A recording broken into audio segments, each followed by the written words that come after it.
पुण्यश्लोक अहिल्यादेवी होळकर यांच्या त्रिशताब्दी जन्मोत्सव वर्षानिमित्त अहिल्यानगर जिल्ह्याचे पालकमंत्री व राज्याचे जलसंपदा मंत्री राधाकृष्ण विखे पाटील यांच्या दूरदर्शी व कल्पकतेतून व माजी खासदार सुजयदादा विखे पाटील यांच्या नेतृत्वाखाली पुण्यश्लोक अहिल्यादेवींची जन्मभूमी चौंडी येथून काढण्यात आलेल्या गोदा नर्मदा जलजागृती यात्रेचे नेवासा येथे उत्स्फूर्त स्वागत करण्यात आले। अहिल्यादेवींचे जलसंवर्धनाविषयी असलेले योगदान मोठे असून त्यांचे हे कार्य नव्या पिढीला कळावे म्हणून गोदा नर्मदा जलजागृती यात्रेचे आयोजन करण्यात आले असल्याचे प्रतिपादन सुजयदादा विखे पाटील यांनी यावेळी बोलताना केले। जलजागृती यात्रेचे श्री खोलेश्वर गणपती मंदिर चौकात धनगर समाजाच्या वतीने भंडारा उधळीत क्रेनद्वारे पुष्पवृष्टी करून स्वागत करण्यात आले। सदरची जलजागृती यात्रा नेवासा येथील पुण्यश्लोक अहिल्यादेवी होळकर येथील स्मारक प्रांगणात आली। या ठिकाणी गोदावरी, प्रवरा, मुळा या 3 नद्यांच्या कलशातील पाण्याचे पूजन माजी खासदार सुजयदादा विखे पाटील व आमदार विठ्ठलराव लांघे पाटील, नगराध्यक्ष डॉक्टर करणसिंग घुले पाटील यांच्या हस्ते करण्यात आले। यावेळी कार्यक्रमप्रसंगी भाजप शिवसेनेचे पदाधिकारी, नागरिक, शेतकरी, महिला, युवक मोठ्या संख्येने उपस्थित होते। राष्ट्र सह्याद्रीसाठी प्रतिनिधी सुधीर चव्हाण, नेवासा। पुण्यश्लोक अहिल्यादेवी होळकर यांच्या 300व्या जयंतीच्या निमित्तानं गोदा ते नर्मदा ही परिक्रमा त्या ठिकाणी सुरू झालेली आहे। खरं तर आज खूप धावता दौरा आदरणीय पालकमंत्री महोदय विखे पाटील साहेबांच्या माध्यमातून या ठिकाणी आयोजित केला, परंतु साहेबांना देखील त्या ठिकाणी शिर्डीला पुढे जावं लागलं आणि आपल्या युवकांचं आशास्थान या जिल्ह्याचे एक स्फूर्तीस्थान माननीय खासदार सुजयदादा विखे पाटील साहेब यांच्या उपस्थितीत आपल्या शहरामध्ये हा धावता दौरा या ठिकाणी जलयात्रा सुरू होत आहे।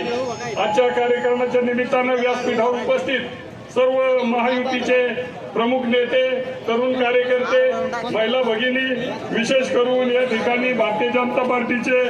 उत्तर प्रभारी आणि नाशिकचे नेते आदरणीय लक्ष्मणजी सावजी साहेब व्यासपीठावर सर्वांचा नाम उल्लेख करणं शक्य नाही, दादा बोलून लगेच निघणार आहे आणि म्हणून मी आपला जास्त वेळ न घेता खरं तर या जलदिंडीचा उद्देश आपलं पाणी आपण राखलं पाहिजे, पाण्याच्या साठ्यात वाढ केली पाहिजे आणि जनतेला, शेतकऱ्यांना पाण्याचं महत्त्व कळालं पाहिजे या हेतूनं ही जलयात्रा आदरणीय साहेबांच्या नेतृत्वाखाली सुरू झालेली आहे। कालच आदरणीय मुख्यमंत्री महोदयांच्या हस्ते त्र्यंबकेश्वर येथे त्या ठिकाणी सुरुवात झाली। अहिल्यादेवीचं जन्मस्थळ या ठिकाणी आदरणीय आपल्या जिल्ह्याचे उपमुख्यमंत्री माननीय एकनाथजी शिंदे साहेब, राज्याचे उपमुख्यमंत्री शिंदे साहेब, आपले विधान परिषदेचे अध्यक्ष माननीय शिंदे साहेब आणि आपले युवा नेते आदरणीय सुजयदादा विखे पाटील यांच्या हस्ते सुरुवात झालेली आहे। मी संपूर्ण राज्यातून येणारे सर्व या जलदिंडीमध्ये सहभागी झालेल्या भाविक भक्त, तरुण वर्ग, महिला। पुण्यश्लोक अहिल्याबाई होळकरांनी जे काम या देशासाठी केलं, महाराष्ट्रासाठी केलं आणि विशेषतः जे त्यांचं योगदान या जलसंवर्धनाच्या प्रती राहिलेलं आहे, आज पाण्याचं महत्त्व या संपूर्ण समाजामध्ये, शेतकरी बांधवांमध्ये आणि विशेषतः पुण्यश्लोक अहिल्याबाई होळकरांचं कार्य हे नव्या पिढीला कळावं म्हणून राज्याचे लाडके मुख्यमंत्री माननीय फडणवीस साहेबांच्या नेतृत्वामध्ये उपमुख्यमंत्री माननीय शिंदे साहेब, उपमुख्यमंत्री माननीय पवारताई यांनी ही जबाबदारी जलसंपदा विभागावर टाकली आणि जलसंपदा मंत्री माननीय विखे पाटील साहेबांच्या नेतृत्वाखाली या यात्रेचं आयोजन करत असताना पुण्यश्लोक अहिल्याबाई होळकर यांची जन्मभूमी चोंडी इथून ही यात्रा सुरू होऊन 3 दिवसानंतर त्यांची कर्मभूमी आणि त्या ठिकाणी असलेली समाधी महेश्वर मध्य प्रदेश इथं या यात्रेचा समारोप होणार आहे। गोदा ते नर्मदा म्हणजे गोदावरी आणि नर्मदेचा संगम या यात्रेच्या माध्यमातून करत असताना मी आभार मानेन। आज